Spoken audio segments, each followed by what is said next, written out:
They were just two teenage sisters with first-class tickets and dreams of a quiet weekend visiting their father. So why, at Gate 27, did everything suddenly stop? Their names were clear, their documents checked out. So why were Naomi and Simone Ellington, the daughters of one of the most powerful tech CEOs in the country, flagged, ignored, and quietly isolated in plain sight? Was it a system glitch, or was it something deeper? What happens when a billion-dollar airline uses AI meant to protect passengers, and instead turns it into a tool for quiet discrimination? And what happens when the ones being profiled aren't silent? This isn't just a story about two girls on a plane. It's about a system that saw their skin before it saw their humanity. It's about the courage to say, "No more," and what unfolds when truth, technology, and justice collide midair. You'll want to stay until the very end, because this flight doesn't land where you expect. If you believe stories like this matter, don't forget to like, share, and subscribe to our channel. Now buckle up, let's begin. The automatic doors of Skyport International hissed open with a gust of air that smelled faintly of cinnamon pretzels and jet fuel. Naomi Ellington stepped through first, tugging her navy duffel bag over one shoulder. Behind her, her twin sister Simone adjusted her crossbody tote and scanned the departure board. Brow already furrowed with quiet calculation, their flight was on time. Gate B17, boarding at 11:45. Plenty of time to pretend this was just another trip. Naomi trailed a few steps behind, sketchpad hugged to her chest like a shield. Her curls were pulled into a loose puff, earbuds in but no music playing, just the world turned down low. Beside her, Simone walked like she had somewhere to be, which technically they did. "You're nervous," Naomi said quietly. "I'm focused," Simone replied without looking over. "There's a difference." Naomi offered a half smile. "You always say that when you're nervous." Simone stopped near security and turned, hands on hips. "We are flying first class to Silver Lake without Mom, without Dad, and staying with him in a hotel suite for 3 days. I have every right to be a little on edge." Naomi didn't reply. She understood more than she could say. This trip wasn't just a visit, it was a bridge, a test. A reunion with the father who built an empire out of data and occasionally forgot what it meant to be present. At the TSA pre-check line, things moved smoothly. ID, boarding passes, polite nods. The agent barely glanced at them before waving them through. Naomi almost exhaled in relief. Almost. It wasn't until they reached Gate B17 that something shifted. The gate agent, a middle-aged white woman with a sharp ponytail and an even sharper glance, looked up as they approached. Her smile tightened. Her eyes flicked ID, face, boarding pass, then paused. She tilted her head slightly. "I'm sorry," she said, her voice coated in artificial sweetness. "Can you wait right over here for just a moment?" Simone blinked. "Is there a problem? Just a quick verification check." "Routine. It'll only take a second." The woman turned away before they could respond, murmuring something into her headset. Naomi's grip on her sketchpad tightened. Simone pulled her phone from her coat pocket and checked their booking again. Everything matched, confirmed. First class, verified, seats 2A and 2B. The digital boarding passes even had a little crown symbol. "She didn't ask the man ahead of us to wait," Naomi whispered. Simone's jaw flexed. "I noticed." 3 minutes passed, then 5. People strolled past them, scanning their phones and boarding without pause. 2 teenage boys in varsity hoodies, a man in golf slacks, an elderly couple with matching monogrammed luggage. No one else got stopped. A second gate agent, younger, brown-skinned. Alert glanced over and frowned as he saw them still waiting. "Excuse me," he called over to the woman with the headset. "You good with B17?" She nodded curtly. "Just running an ID match." The man raised his eyebrows but said nothing. Naomi watched him turn away and felt something in her chest flicker disappointment. Maybe, or just the hollow echo of being seen and unseen all at once. Simone stepped closer to the desk. "Ma'am, is there an actual issue?" The woman looked up from her screen with a vague smile. "Just making sure everything checks out. These security updates can be a little finicky." Simone glanced sideways at Naomi. "What kind of updates flag a paid first-class ticket?" The gate agent's smile faltered for half a second. Then she recovered. "Just protocols. Thank you for your patience." She resumed typing. Simone said nothing, but Naomi could feel the tension radiating off her like heat waves. It wasn't the kind of anger that exploded. It was the kind that condensed into steel. Naomi looked around the waiting area. People typing on laptops, children eating snacks, businessmen on calls, life as usual, except for them. 2 17-year-old black girls, well-dressed, polite, traveling alone, invisible and yet somehow too visible. Finally, the gate agent's screen beeped. She glanced up. "All set," she said, voice a touch too bright. "You're free to board. No apology, no explanation. Just that." Naomi stared at her for a moment. She wanted to ask, "What exactly were you checking?" But Simone had already stepped forward, scanning her pass and walking through the gate. Naomi followed. The jet bridge felt cold. Simone didn't speak until they reached their seats in the front row, 2 pristine, wide recliners in butter-soft leather, each with its own screen, charger, and welcome card addressed to Ellington. She sank into her seat, finally letting out a breath. Naomi settled beside her, backpack tucked under the seat. "You think that was random?" Naomi asked. Simone shook her head. "Nothing ever is." Naomi looked out the window. The tarmac glinted under the late morning sun, and something in her gut told her the real turbulence hadn't even started. The cabin doors sealed with a soft whoosh, and the hum of the aircraft shifted into that quiet, compressed stillness of sealed pressure and recirculated air. Naomi Ellington ran her fingers along the armrest of her seat. It was cold, sleek, almost sterile. The navy and chrome interior of Aerosky United's first-class cabin looked exactly like the photos, all polished elegance and dimmed lighting, but something about it felt hollow, like they were guests at a party where the hosts hadn't really invited them. Across the aisle, Simone was already organizing, her travel folder, her tablet, a backup battery, and wireless earbuds. She had a system for everything, even sitting. Naomi reached for her sketch pad but didn't open it yet. She glanced down the aisle. A flight attendant stood 3 rows up, pouring orange juice into a champagne flute for a man in a cream blazer. She laughed at something he said, her voice light, musical.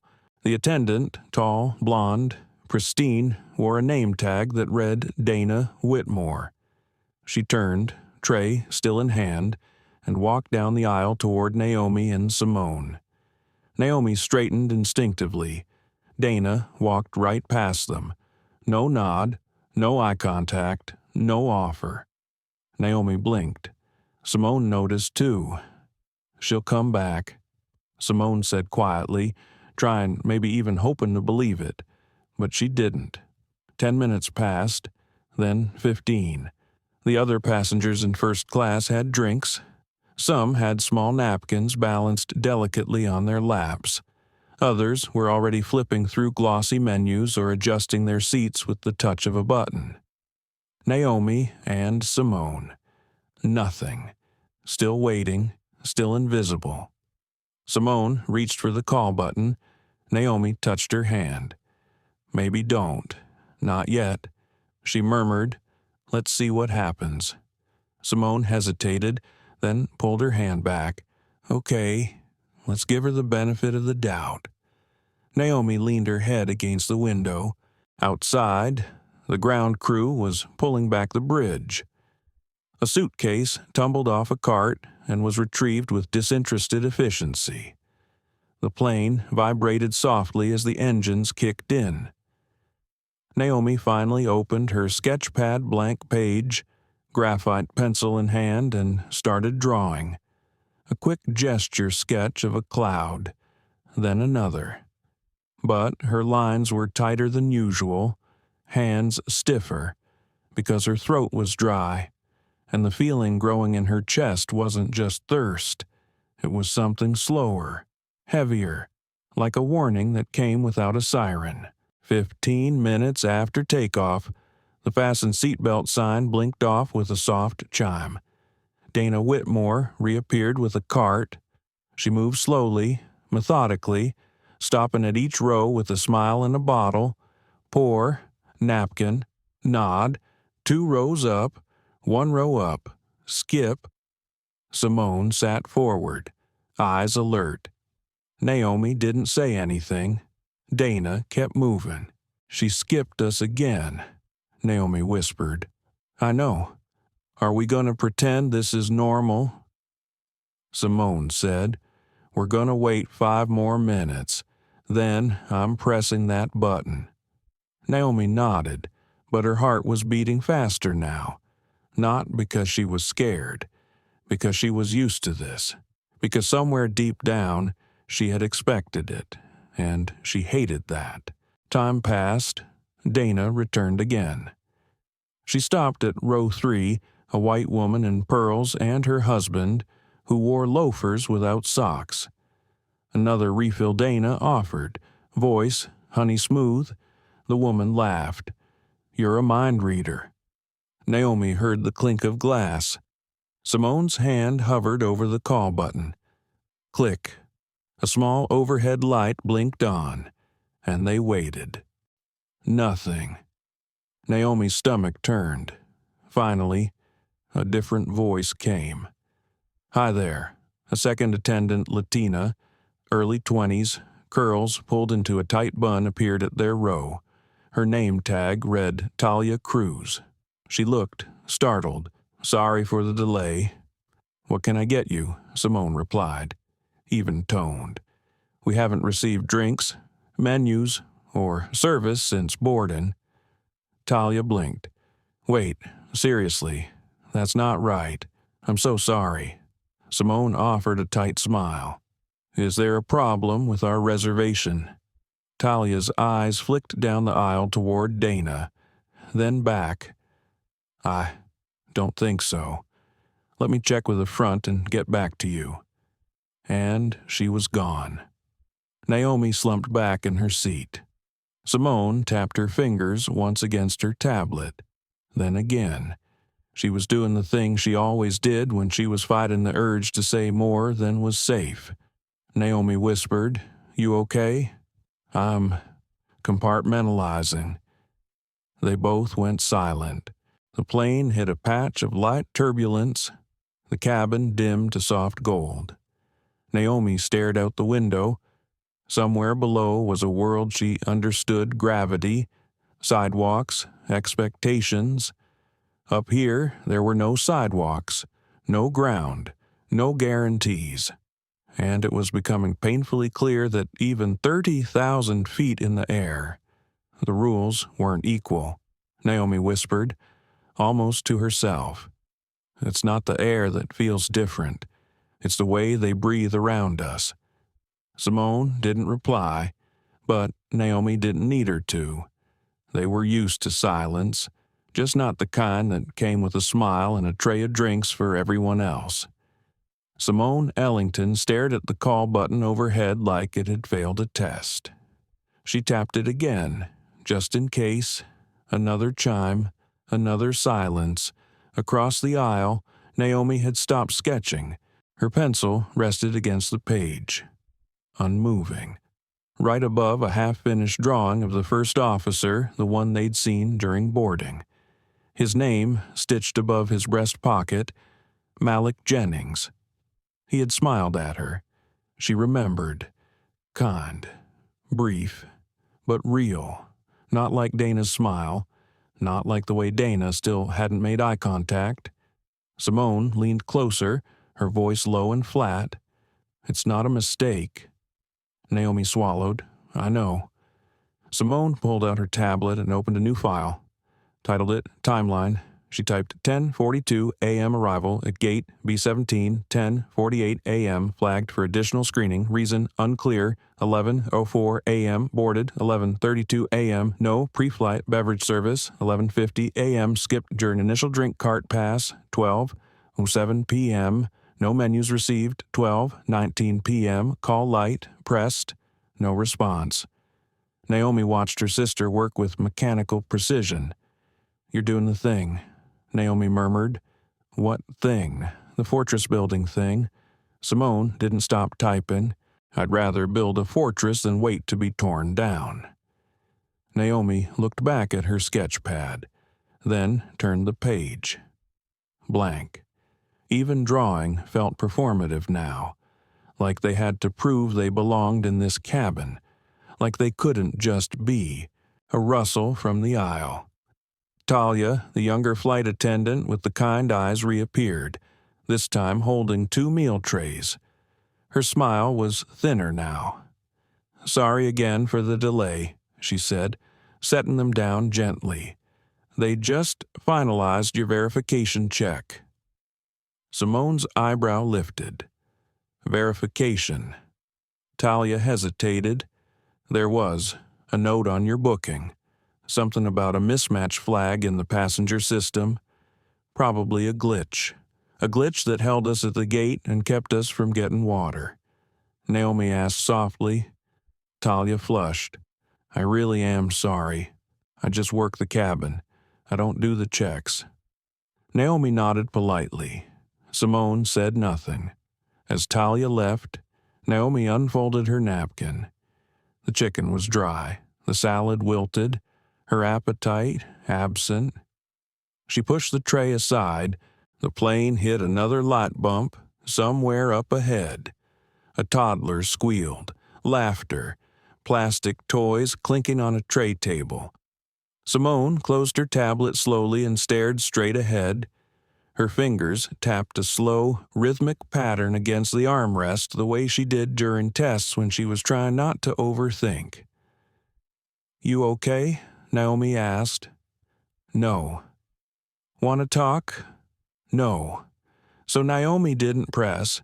She just listened to the silence stretch and the cabin hum and the quiet, unspoken feeling of being observed without being acknowledged.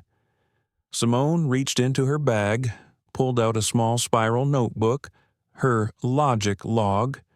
Naomi had always called it. She wrote, "Passenger behind us offered water within 5 minutes of takeoff. Man across from us received 2 drinks and a blanket. We received nothing until 57 minutes in. Mismatch flag used as explanation. Service resumed after name likely confirmed." Naomi leaned over. "Do you think they know Simone didn't look up? That our dad is Darius Ellington?" Naomi nodded. "Not yet," Simone said. "But they will." A movement at the front of the cabin. Malik Jennings, the co-pilot, emerged from the cockpit, stretching his arms as he stepped into the aisle. He moved with easy purpose a scan of the cabin, a subtle glance toward his crew. When he reached their row, he slowed, paused, bent slightly at the waist so his voice stayed private. "You two doing okay?" he asked. Naomi blinked. "Yes, thank you." Simone offered a cool nod. "We had a delay in service." "I saw," Malik said. His tone was even, but there was something in his eyes, something sharper. "Just wanted to check in." "Appreciated," Simone replied. He hesitated, then added, "Sometimes the system doesn't fail. It just reveals who's interpreting it." Naomi caught her breath. Simone sat up straighter. "Did someone flag us?" she asked, blunt.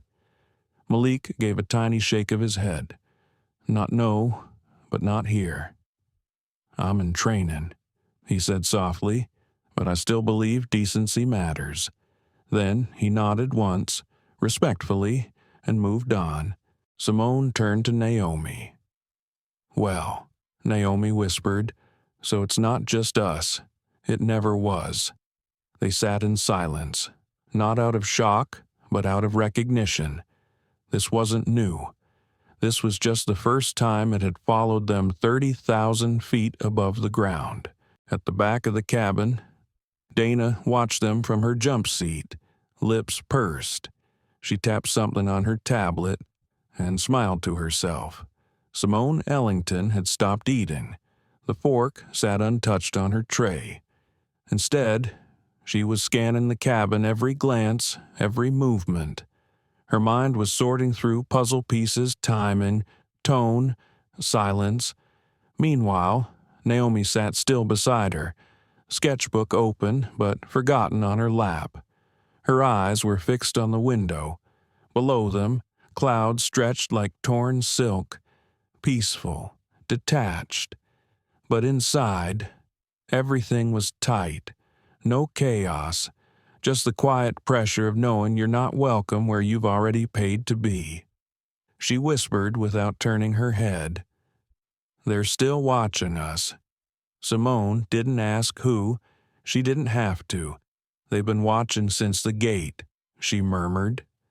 "And the moment we stopped fitting their idea of expected, we became something else." Naomi finally turned toward her sister. "What are we going to do?"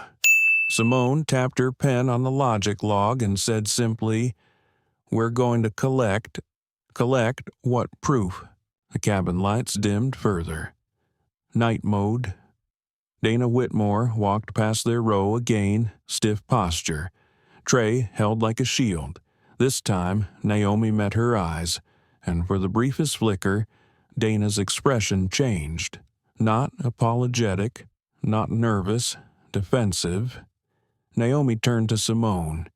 "It's her," Simone whispered. "She's not the system.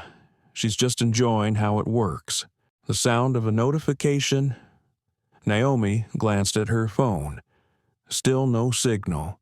Simone checked hers. A red X on the network bar.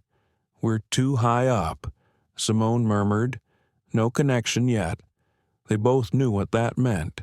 They were still isolated, still waiting for descent, still trapped in the air where explanations came too late. A sharp rattle. Turbulence. The tray table shivered. Naomi grabbed her water instinctively. Across the aisle, the man in 2C muttered something under his breath as his wine sloshed. Dana appeared at his side in moments. Napkin, smile, refill, but she didn't even glance their way. Naomi looked down at her reflection in the silver tray knife. Blurry, warped. "I hate that we have to prove we deserve to be here," she said softly. Simone didn't answer at first. Then, "We don't have to prove it. But they'll make us anyway." The fasten seatbelt sign came on.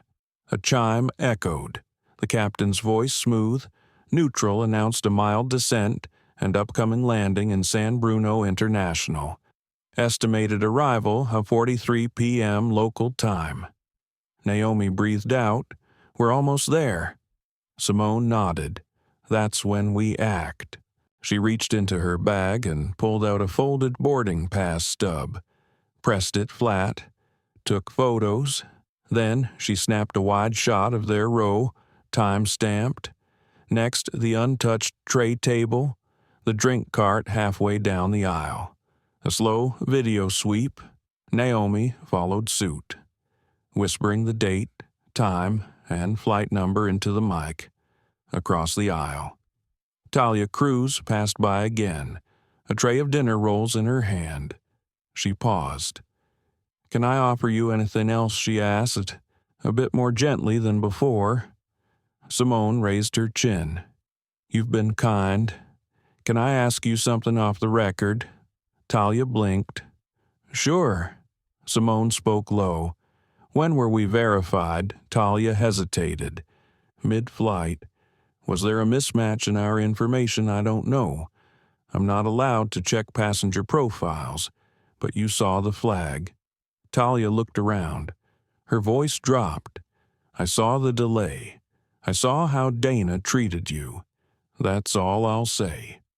Then she moved on. Naomi muttered, "So we were marked. Before we even boarded." "Yep," Simone said, "which means it wasn't about us. It was about how we looked." The cabin was settling now. Passengers were returning trays, securing seat backs, clicking belts. Naomi's phone vibrated. 1 bar of signal, then 2. She opened her messages. Notifications rushed in like a flood. 17 unread, 4 missed calls, and 1 message from Dad. "Just landed, Gate C9. Meet me there. We need to talk." Simone got the same. She held it up. "This is bigger than the flight," she said. Naomi nodded. "He knows." They both sat straighter, calmer, colder. The descent had started, and so had something else. 10 minutes later, the wheels hit the tarmac with a heavy thud. A ripple ran through the cabin as passengers jostled, blinked, exhaled. The plane slowed, turned, stopped. The seatbelt light clicked off. Naomi reached for her carry-on. Simone placed her logic log carefully into her backpack, as if it were evidence, as they walked up the aisle. Dana stood in the galley, thin smile, mechanical. "Have a great evening." Simone looked her in the eye. "We will." Dana blinked, but didn't reply. Talia, standing a few steps behind her, gave a small nod. Something quieter, something closer to human. Naomi responded in kind. Then they stepped off the plane and into the real world. The terminal was busy glowing departure boards, rolling suitcases, rushing passengers. But amid the blur, Darius Ellington stood still. 6'2" gray wool coat, dark eyes sharp beneath a calm surface. He spotted them instantly. "Dad," Naomi said, and exhaled for the first time in hours. He hugged her tightly. Then Simone. "You okay?" he asked. Simone replied first. "We're better now." But Darius's expression was already shifting. Not just fatherly concern, something more focused, more dangerous. "You didn't tell me everything yet," he said. Simone nodded. "You'll want to sit for this." The black SUV cut through traffic like it had somewhere to be, which in truth it did. Darius Ellington sat in the front passenger seat, suit jacket folded neatly over his lap. Beside him, Celine Ward, his executive assistant, was already fielding emails with the grace of a battlefield medic, calm, controlled, lethal, if needed. In the back seat, Simone and Naomi sat with their bags between them, knees pulled slightly inward, the city lights flickering past the tinted windows.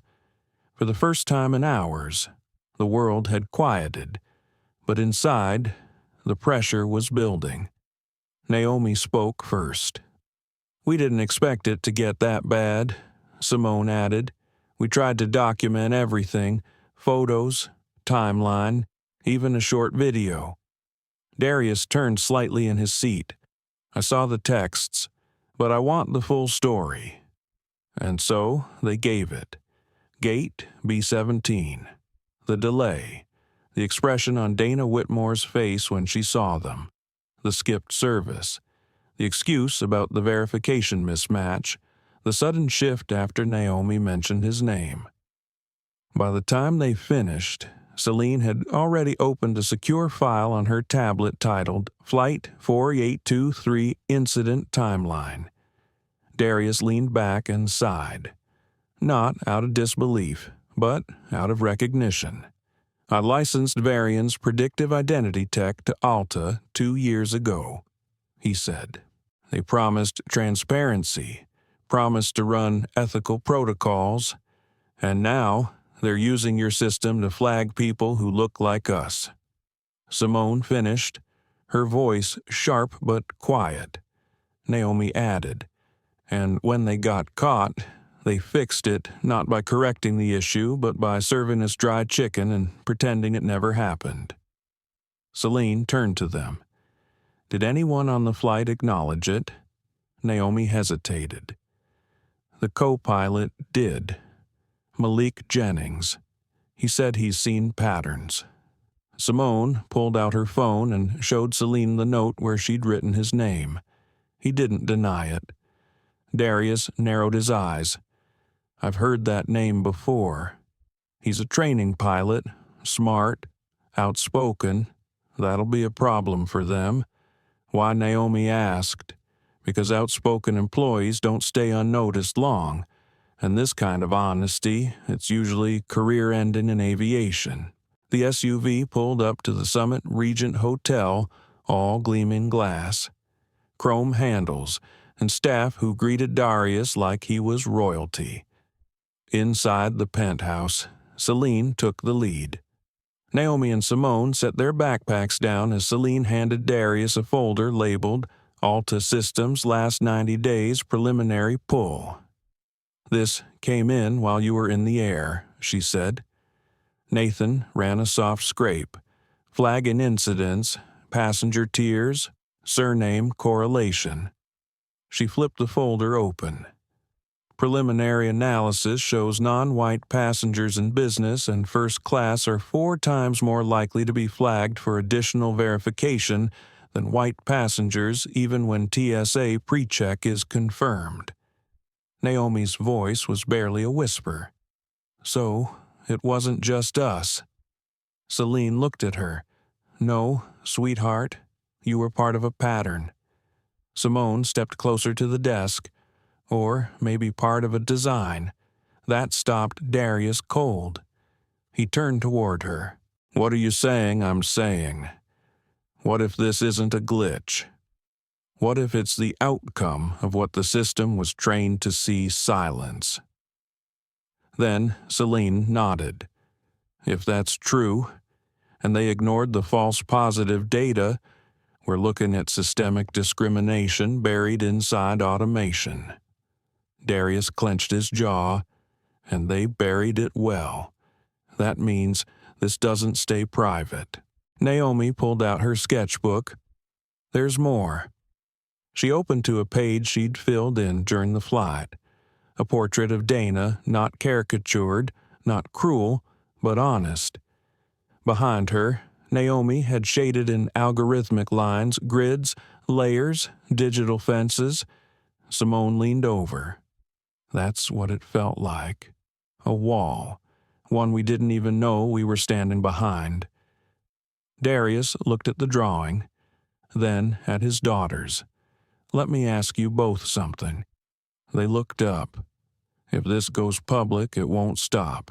You'll be used as symbols, picked apart by both sides.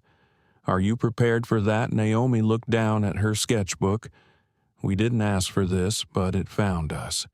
Simone said quietly, and we can't unsee it now. Naomi nodded. So, no, we're not prepared. Then she looked up, steady, but we're still in. Darius sat back. His face was unreadable, but his voice was clear.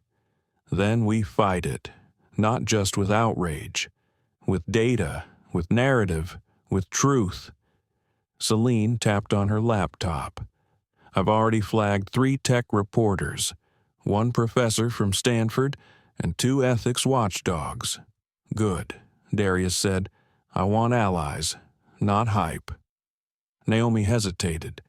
Do you think Alta will fight back? Simone answered before he could. They already are. Quietly, strategically, Celine added. And they're probably scrubbing records as we speak. Darius stood. Then we get ahead of them. We gather proof, and we make it undeniable, Simone whispered. We need to make them see us. Naomi nodded. Not just us. Everyone this has happened to.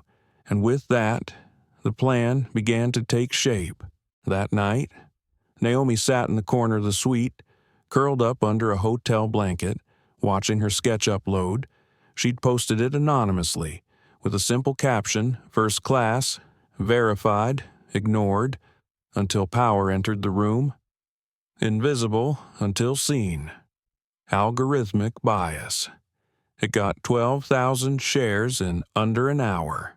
Simone, seated beside her, stared at a spreadsheet, fingers flying. Column A, time. Column B, incident. Column C, staff, involved. Column D, trigger. Column E, response. She was building something bigger than a record. She was building the truth, and by morning, it would no longer belong just to them. The hotel suite had never been so quiet. It was 2:17, but no one had gone to sleep. Not really. Naomi sat cross-legged on the floor, her sketchbook closed beside her like a sleeping dog. Simone, her twin, hunched over a glowing laptop screen, the hum of the fan almost rhythmic. On the kitchen counter, half-drunk mugs of herbal tea had gone cold. Celine stood barefoot by the window, speaking softly into a Bluetooth headset. Tell Davis we're going public. And no, this isn't a brand push. This is a reckoning. In the corner. Darius Ellington scrolled through emails with one hand and held a printed timeline in the other. He stopped on a highlighted row. Flight 4823. Gate B17. Flagged mismatch. Tier 1. His jaw tightened. He didn't speak. He didn't have to. At 2:42 a.m., an email arrived in Celine's encrypted inbox. Subject line confidential. Internal flight log records. Sender Malik Jennings. Simone's heart skipped. She jumped up and crossed the room as Celine opened the attachment. Inside a series of annotated PDFs, flight rosters, crew messages, internal flagging triggers and chat logs, and a message from Malik himself. If you're going public, I need you to know you're not alone. I've seen too much. I've kept receipts. I'm scared. But I'm ready. Naomi read the message 3 times. He's going to lose everything. Simone replied, He knows. Darius turned from the desk. Then we make sure he doesn't fall alone. The sun rose over Chicago slowly, sliding across the glass windows of the suite. Simone had compiled a 6-page document titled Irregularities in Alta Air's Predictive Flagging Model, a Field Record. She rubbed her temples. Naomi brought her a warm coffee. You okay? Simone offered a tired smile. I'm fine.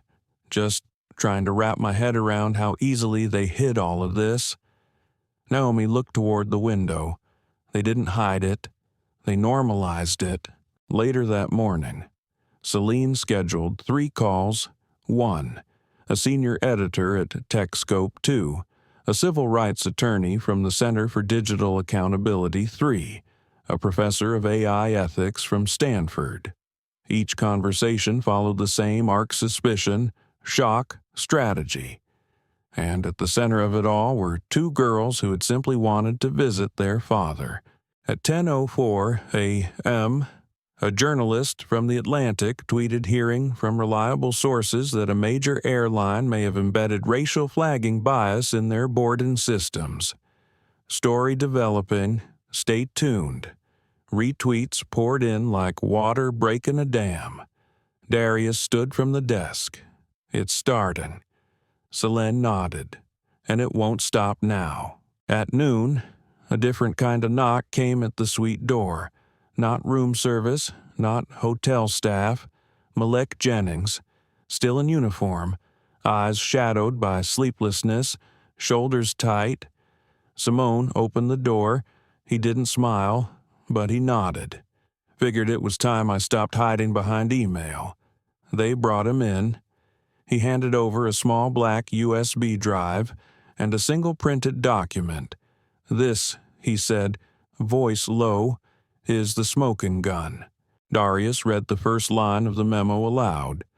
Flagging frequency among priority demographics should remain under 15% to avoid optics issues. Simone blinked. Priority demographics. Malik nodded. That's how they refer to black and brown passengers in internal code. Naomi whispered. They built quotas, not to fix the bias, but to hide it. Malik pointed to a page. They call it passenger patterning. They even joked about it, called it urban alerts. Hijab holds. Latinx lag. Darius closed the file, eyes burning. This isn't just neglect. Selene finished his sentence. It's design. Naomi stood by the window, arms crossed. They're going to try and spin this, say it's one team, one bad actor. Malik nodded. They'll blame me. Say I tampered with data. They've already hinted it. Simone asked. You have more? Malik held up the drive. 14 months worth of flight data, chat logs, reports. I kept it all, just in case. Selene reached for it like it was something sacred. We'll protect you. Malik exhaled. That's all I ask. That night, the Ellington family sat at the long table in the suite. Papers spread out like war plans. The story had already started leaking online. People were connecting dots. Passengers were chiming in. Employees were reaching out. And Simone, always the quiet one, broke the silence. I don't think we're ready. Naomi looked at her. Ready for what? To be the face of this? Darius put down his glass of water. You don't have to be. You just have to be honest. Naomi added. We already are. Simone paused, then nodded. I just didn't think it would feel this heavy. Darius reached over and placed a hand on hers. Justice always does. The next morning, they posted the video. No makeup, no edits, no music, just them, 2 teenage girls, a father, a truth too sharp to ignore. Naomi opened the message with a single line. We weren't supposed to be the story, but now that we are, we're not backing down, and the world listened. At first, the silence felt like peace, then it twisted. By mid-morning, the Ellington family's video had surged past 2.3 million views. On social media, the hashtags are Gate B17, Code of Bias, and how Simone and Naomi were trending globally. Naomi watched it unfold from the corner of the suite's living room, knees pulled up to her chest, the screen of her phone glowing like a storm warning. Simone paced, laptop tucked under one arm, eyes darting across analytics, comment threads, and media headlines. Selene Ward's voice cut through it all. They're spinning. Hard. On a fringe internet forum, a thread exploded overnight. This was all orchestrated. Billionaire dad stages a PR stunt. Teen girls too pretty, too privileged to cry race. Someone had even mocked up a fake Alta-Air apology meme using Naomi's face distorted, overexposed with the words, "Oops. Our mistake. You're rich." Naomi turned her screen over, face pale. I knew it would be bad. I didn't know it would feel like this. Simone muttered. They don't want truth. They want blood. Darius looked up from his tablet. We hold the line. They want chaos. We give them clarity. Celine nodded, and we don't let them dictate the tempo. At 11:26 a.m., Celine's encrypted inbox pinged. The subject line read, SEC filing, allegation of insider advantage, Verity Systems. A whistleblower complaint had been filed anonymously. The implication that Darius Ellington had used his daughter's experience to manufacture outrage and manipulate Verity's position in the AI ethics space. Naomi sat up. What does that mean? Celine responded flatly. It means they're trying to put your father on trial. Simone blinked. They can't be serious. They don't have to prove it, Darius said, closing his tablet slowly. They just have to plant the seed. By 1:15 p.m., 3 major outlets had run with the new narrative, ethics or exploitation. Did Ellington orchestrate outrage to boost his brand? Verity Systems and the Gate B17 incident, convenient timing. CEO or puppet master Celine sighed and rubbed her temples. They're blurring the story, Simone whispered. No, they're trying to erase it. Darius stood up. Then we make sure it's carved in stone. That afternoon, Celine reached out to a contact at the Center for Investigative Technology. Within the hour, a team of analysts had agreed to independently audit Alta Air's flight screening records provided by Malik Jennings. By 3:42 p.m., the preliminary report landed in Celine's inbox. The findings were damning. Passengers flagged for secondary screening were disproportionately Black and Latino. First-class passengers with non-European surnames were 5.7x more likely to be delayed or denied service.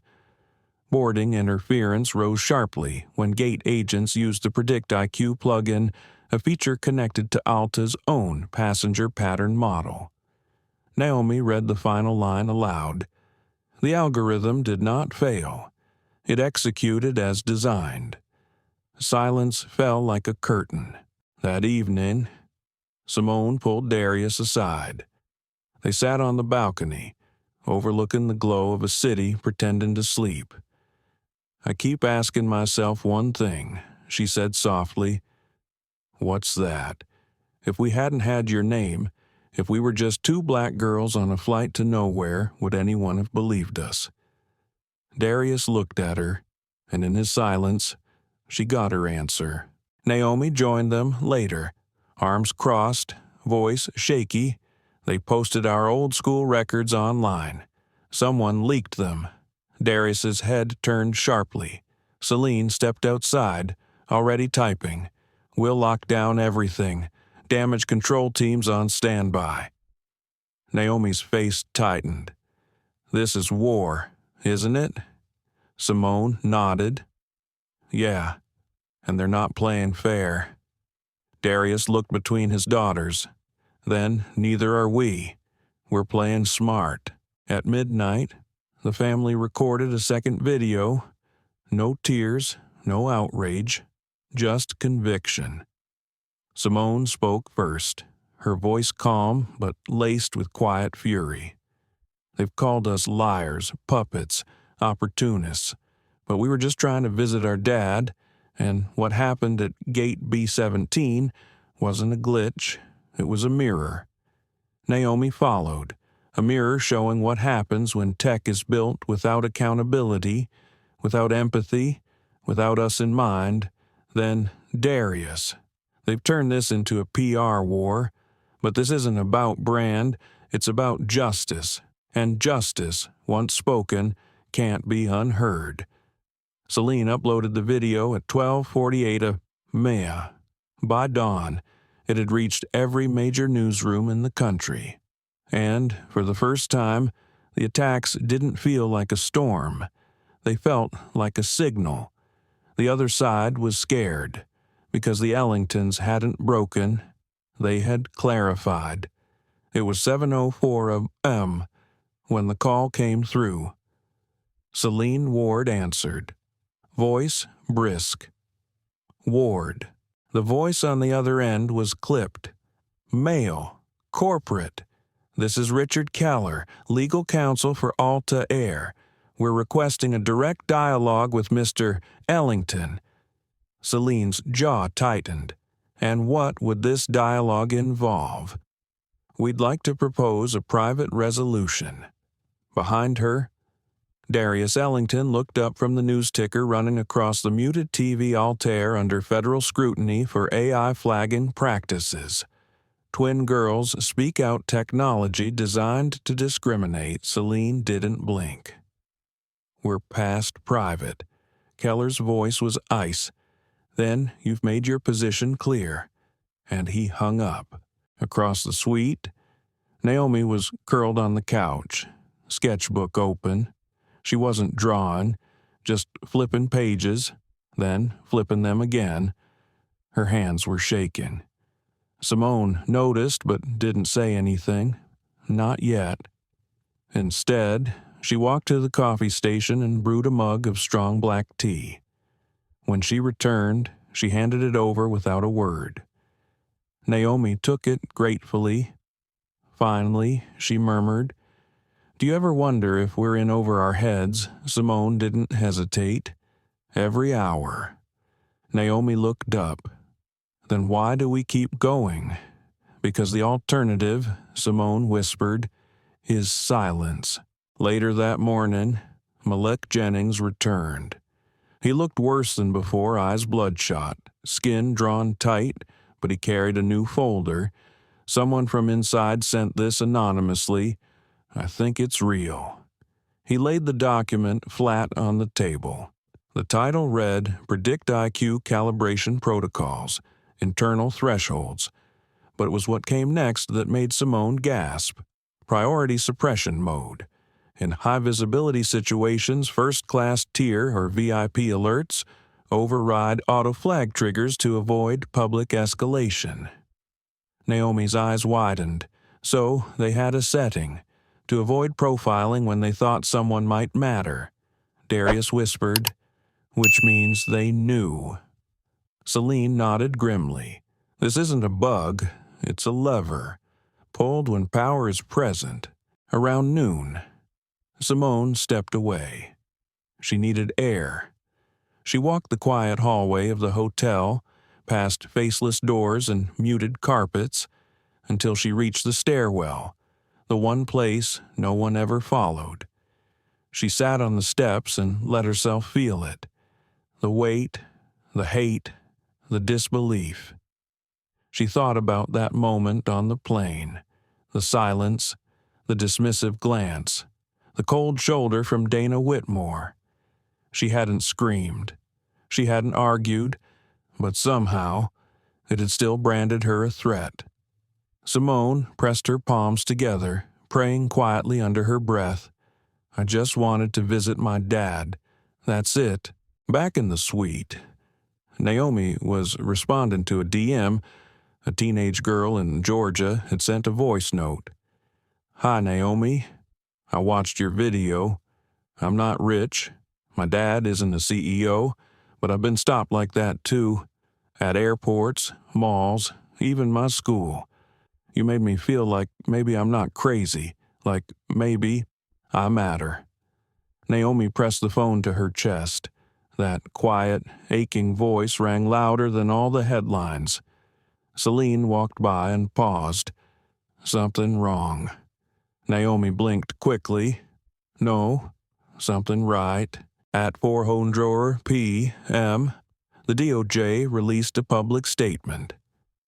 "We are launching a formal investigation into Alta Air's predictive passenger protocols under federal anti-discrimination laws. Any technologies found to systematically profile by race or identity will be addressed accordingly." Simone read it twice, then a third time. She looked at her dad. "That's because of us." Darius didn't smile, but his eyes softened. "Yes," he said, "because you told the truth, even when it hurt." That night, Darius finally sat down with his daughters. The suite was dim, quiet. He looked older in the lamplight. "There's something I haven't said," he began. Naomi looked up. Darius cleared his throat. "When I built the foundation of Verity Systems, I believed in neutrality, that if the code was clean, the results would be too." He paused. "But I was wrong, because the people who use the code, they bring bias with them," Simone whispered. "Then why did you license it to Alta? Because they promised transparency. They promised oversight." Naomi stared at him, and now Darius looked down. "Now, they're promising war." The girls sat with that for a long time. Then Naomi asked the question no one wanted to touch. "Dad, if they come after you, if they take your company, was it worth it?" Darius didn't flinch. "Yes," he said quietly, "because what's the point of building anything if it doesn't stand when it matters most?" At midnight, Celine posted one final clip. Not a press release, not a press conference, a moment. Simone sitting by the window, the city behind her, speaking gently. "They told us it wasn't personal, but being dismissed, profiled, erased, it felt personal. And now, fixing it is personal too." The caption read, "Change doesn't begin with systems. It begins with seeing people." We're still here, and again, the world listened. The next morning, the suite was unusually quiet. The kind of quiet that comes after a storm but before the next one. Naomi Ellington stood at the kitchen counter stirring oatmeal. Not because she wanted to eat, but because the motion gave her something to control. Across the room, Simone sat in front of her laptop, eyes flicking through dozens of tabs. She was building a timeline, a map of the story from gate to system code. A knock on the door broke the hush. Celine Ward answered. Standing in the hallway was a short woman in her 60s with silver curls tied into a no-nonsense braid. Her eyes were sharp behind round glasses. She held a folder and a purpose. "Dr. Mariana Cordero, MIT Center for Algorithmic Ethics," she said, stepping in. "I've seen your video, and I've read every line of code I could get my hands on." Darius rose, extending a hand. "We've been expecting you." Within minutes, the living room turned into a war room. Dr. Cordero opened her folder. "We analyzed the flagged data from Alta's predictive system, matching it against our independent models, and there's no ambiguity."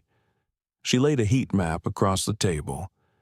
Red dots glowed like infected wounds. Black female passengers, Latino surnames, hijab identifiers. Every so-called coincidence was a consequence of embedded logic-weighted rules that prioritized what the system was taught to fear. Simone leaned over the chart, swallowing hard. They taught the system to fear people like us. Cordero nodded. "And now we need to teach the public how that fear was built." Meanwhile, Naomi was scrolling through her messages when she stopped short. An email from Malik Jennings, time-stamped 4:17 a.m. "They've leaked my private records to the press. A source claims I was disciplined for falsifying logs. That's a lie. I've gone dark for now. I'm okay, but I can't stay quiet anymore. I'll meet you where this started. Gate B17, noon." She read it twice, then again, her fingers curled into fists. Simone looked up, instantly alert. "What's wrong?" Naomi passed over the phone. Simone read it, eyes narrowing. "They're trying to break him." Naomi's voice was firm. "Then we show them we won't let them." By noon, the Ellingtons were standing in front of Gate B17. Not on a flight this time, on purpose. Journalists had gathered, forming a loose half-circle around the family, phones up, eyes expectant. There was no podium, no press badge, just a terminal, a backdrop, and a truth waiting to be said. Darius stood beside his daughters, silent at first. Then Naomi stepped forward. I was 17. I had my seat, my boarding pass, and still, I wasn't seen until someone said my dad's name. A quiet murmur rippled through the crowd. Simone added, "But this isn't just about us. It's about every person who was stopped, searched, delayed, or denied for fitting the wrong profile in a system built without care." She held up a copy of the leaked algorithm documentation highlighted, annotated. This isn't justice.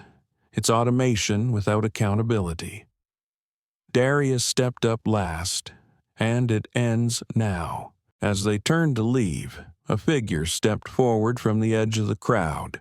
Malik Jennings, wearing his flight uniform, shoulders squared, eyes hollow but resolute. "I've submitted a full affidavit," he said loud enough for the press to hear, "to the DOT, the ACLU, and the House Committee on Emerging Tech." A few gasps. He continued, "I kept records. I tracked overrides. I warned leadership, and I was told it was working as intended." Then he looked directly at Naomi and Simone. "They tried to erase me, but you made sure they couldn't." Naomi felt tears sting her eyes, not from pain, but solidarity, back in the suite. Celine's phone buzzed constantly. 3 senators wanted meetings. CNN requested a second sit-down. Tech Forward Journal offered the cover story for their ethics in tech issue. But amid the momentum, new tremors surfaced. Alta Air's legal team filed an injunction. They accused the Ellingtons of breaching NDAs, of misusing proprietary materials, of coordinated defamation with a whistleblower employee. Darius tossed the document on the table. "They're suing me." Simone blinked. "Can they do that?" Celine answered, calm but sharp. "They can try. That's what power does when it's threatened. It litigates truth." Naomi exhaled slowly. "Then we push harder." That night, they recorded a message different from all the others. This one was for Congress. Celine sent it directly to key committee chairs. It opened with data, facts, evidence, but it ended with Simone and Naomi, seated together, no polish, no media polish, just sisters, speaking. "We're not tech experts. We're not trying to write policy. But we are asking you to look, to read, to listen. Because what happened to us was preventable. And what happens next is your choice." The video was closed-captioned, signed in ASL, and translated into Spanish and French. By morning, it had been downloaded over 200,000 times by educators, regulators, and activists alike. That same morning, Naomi walked out to the hotel balcony. The skyline was clear, bathed in gold. She held her sketchbook close and flipped to a new page. This time, she didn't draw herself. She drew Malik, standing in his uniform, not shrinking. Beside him, the outline of a girl anonymous, symbolic, waiting at a gate. Beneath them, her caption read, "The system tried to erase us, but we drew ourselves back in." 8:37 a.m. The day began not with sunlight or coffee, but a headline. Bold, centered on every major news site. Are the Ellington twins tearing down aviation security for fame? The National Dispatch, Celine's voice cut through the silence as she read aloud. Anonymous sources suggest the twins' claims are exaggerated and that their father's leveraging the scandal to push a competitive product. Insider manipulation, PR stunt, influence campaign. She dropped her tablet onto the table. This isn't journalism, it's spin warfare. Darius didn't flinch. They're not coming for the evidence, they're coming for our character. Naomi Ellington scrolled through comments on her latest post, entitled "Girls Making Drama." Maybe they should have smiled more. Classic overreaction. Her throat tightened. Not from surprise, but fatigue. She turned to her sister. Why do they think pain needs to be pretty to be real? Simone looked up from her notes. Because pretty is easy to ignore. Later that morning, a delivery arrived. A manila envelope, no return address. Inside was a USB drive and a short note. They'll destroy me if this comes from me, but it can't stay hidden. Trust your story. Our Simone and Selene loaded the drive into a secure laptop. The screen flickered, dozens of folders appeared, chat logs, development memos, Slack screenshots from Alta's internal AI team. Selena scrolled slowly, and then she stopped. "Here," she said, voice tight. Read this. A message thread, time-stamped 11 months ago. Engineer, A flagging rates for urban surnames are too high. PR's gonna freak. Engineer B, we can tweak thresholds, but only if they're VIP. Otherwise, leave as is. Engineer C lol, invisible until influential. New motto. Simone's eyes burned. They knew. They laughed. Darius stepped forward, and they built it anyway. By midday, Dr. Mariana Cordero had verified the metadata. This isn't just circumstantial, it's systemic intent. Celine's phone buzzed. Congressional Oversight Committee, she said, eyes narrowing. They've just advanced a request for a federal injunction against Alta Air's AI protocols. Emergency hearing 3 days. At 3:22 p.m., Naomi sat on the hotel floor, sketchbook on her knees. She wasn't drawing, just holding the pencil. Her hand trembled slightly. Across from her, Simone stared at her phone. I just got a DM from a gate agent at LAX. She says they've had internal meetings on how to handle activist passengers. Her words, Naomi laughed, bitterly. We're passengers now, but with a warning label, a beat past. Then she said softly, "What if they're right?" Simone looked up. What Naomi's eyes filled. What if we are tearing something down? What if it breaks everything? Simone scooted closer. Then we build something better. Naomi leaned her head against her sister's shoulder. I want to believe that. You don't have to believe it yet, Simone whispered. You just have to walk with it. That night, Darius held a quiet meeting with legal counsel. The risks were rising, not just for reputation, but for livelihood, assets, freedom. They could bury us in litigation. The attorney warned. Smear campaigns, injunctions, frozen contracts. This is a billion-dollar industry with friends in dark places. Darius nodded slowly and then asked one question. Can they erase the truth? The attorney paused. No, but they can scare people away from it. Darius stood. Then we stay louder. By 10 p.m., Naomi had finished her drawing. It wasn't of herself, or Simone, or Malik. It was a sketch of a mother and daughter.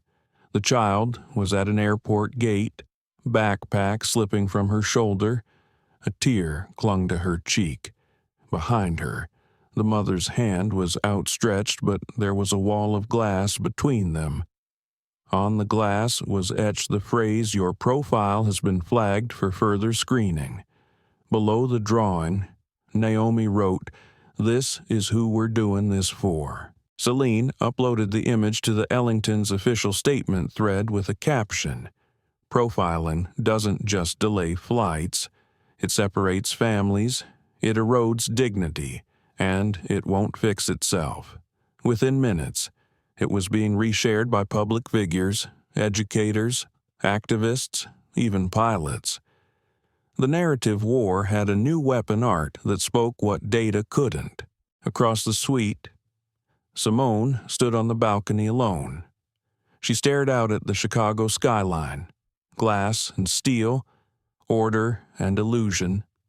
Her voice was quiet. I thought justice would feel cleaner than this. Naomi joined her, arms crossed against the wind. Justice never starts clean, she said. It starts honest. They stood in silence for a moment. Then Naomi added, and if the world keeps asking us who we are, I say we keep answering. Simone turned to her. Together, always. The room was too cold. Naomi Ellington adjusted the collar of her navy blazer, trying not to shiver, not from the air conditioning, but from the weight of it all. Across the long table, under glaring fluorescent lights, sat the Federal Committee on Aviation Oversight. Their nameplates gleamed senators, technocrats, civil rights representatives. The hearing had been expedited. Public pressure made sure of that. Simone, beside her, kept her spine straight and her hands folded in her lap, her expression calm, but her foot tapped a nervous rhythm beneath the desk. Darius Ellington, seated at the center, exhaled slowly, calm, grounded. His daughters mirrored his posture, if not his peace. Across the aisle sat Alta Air's legal team, polished, silent, stony, but not unreadable. They looked worried. Let's begin, Senator Elaine Masters announced. Her tone was clipped, practiced. We're here today to assess potential algorithmic bias in airline security systems, particularly incidents raised by the Ellington family and supported by recent whistleblower evidence. She looked at Naomi first. You may begin with your account. Naomi stood. Her voice trembled at first, but clarity steadied her. We had tickets. We had IDs. We did everything right. And still, we were treated like we didn't belong. Not because of a rule, but because of a profile. She paused, looked directly at the senators, a profile trained by code, but written by people. Simone followed. We've since gathered data from internal sources, some official, some leaked, but they all show the same thing: patterns of selective flagging based on race, perceived nationality, and even attire. She handed over a binder. Inside, heat maps, timelines, message logs, engineer notes, each page annotated. We're not engineers, but even we can read a pattern this clear. Gasps echoed lightly through the gallery. Then Malik Jennings took the stand. He looked tired, but composed. He stated his role, his timeline, and, most damning of all, his ignored warnings. I was told bias would self-correct, that it was within acceptable margins. He shook his head slowly. But when that bias walks off a screen and into a gate, it becomes a human issue, not a system error. He ended with a note that silenced the room. If this was happening to white business travelers, we wouldn't be debating, we'd be apologizing. Alta's legal counsel shifted uncomfortably. One of them leaned forward. With respect, the Ellington family's elevated platform has allowed them to shape this narrative unfairly. These girls are daughters of a billionaire tech CEO. It's hardly representative. Simone stood abruptly. No, it's exactly why it matters. Naomi rose beside her, because we do have power, and still we were erased. That's not an exception. That's the rule finally being seen. A few scattered claps rang out from the public gallery. Security hushed them, but the moment held. Outside the hearing, a crowd had gathered. some held signs bias is not a glitch. We are more than data. Accountability is overdue. Back inside, Senator Masters cleared her throat. Thank you, all of you. This committee will deliberate. But I will say this, your bravery has already made change. The public is listening, and so are we. Naomi sat again, legs shaking, heart hammering, but she didn't regret a word.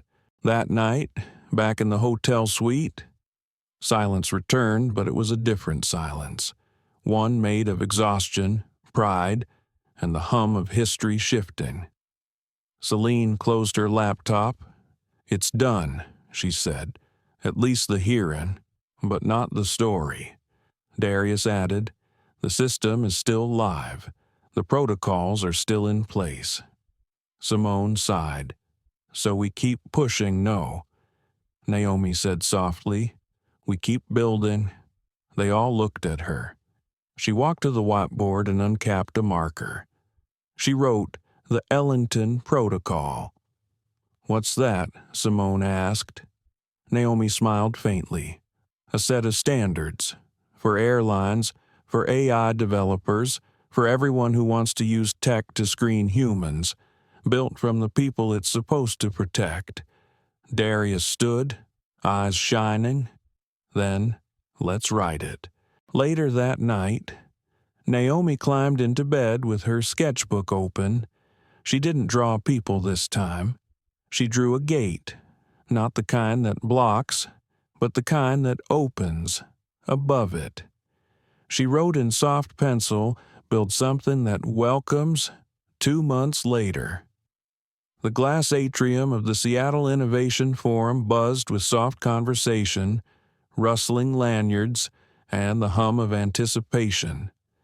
Beyond the security detail and velvet ropes, attendees from around the world, technologists, ethicists, activists, and regulators gathered under one banner, Human First Rethinking AI in Public Spaces. At the center of it all stood a stage clean minimalist, backlit with soft blue light. In the front row, Celine Ward watched as the final sound check finished. Her fingers tapped a nervous rhythm on her tablet. Next to her, Darius Ellington sat calm as ever, but his eyes were sharp, watching, measuring, protecting, and behind the curtain. The two voices the world now recognized waited to speak again. Still nervous, Simone asked, adjusting her blazer. Naomi exhaled, giving a small smile. Not nervous, just aware. Simone tilted her head. Of what that this time? It's not just our story, it's everyone's. They stood together in silence, breathing in the moment. Then the stage director whispered, "You're up." The crowd rose as the Ellington twins stepped into the spotlight. Naomi spoke first. 2 months ago, we stood in front of a gate and were told without explanation that we didn't belong. Simone continued. We thought we were alone, but we weren't. We heard from hundreds of people, passengers flagged, workers ignored, systems weaponized against them. A slide flickered to life behind them, side-by-side photos of travelers of all races and ages. A teacher, a mother, a boy in a wheelchair, an immigrant grandparent, each with their own story. Naomi stepped forward, and from that pain, we built something. Another slide, the Ellington Protocol, a framework for ethical screening. Darius joined them on stage, applause rising gently. He looked out across the crowd. For years, I believed I could build something neutral, something fair, but fairness doesn't live in code. It lives in culture.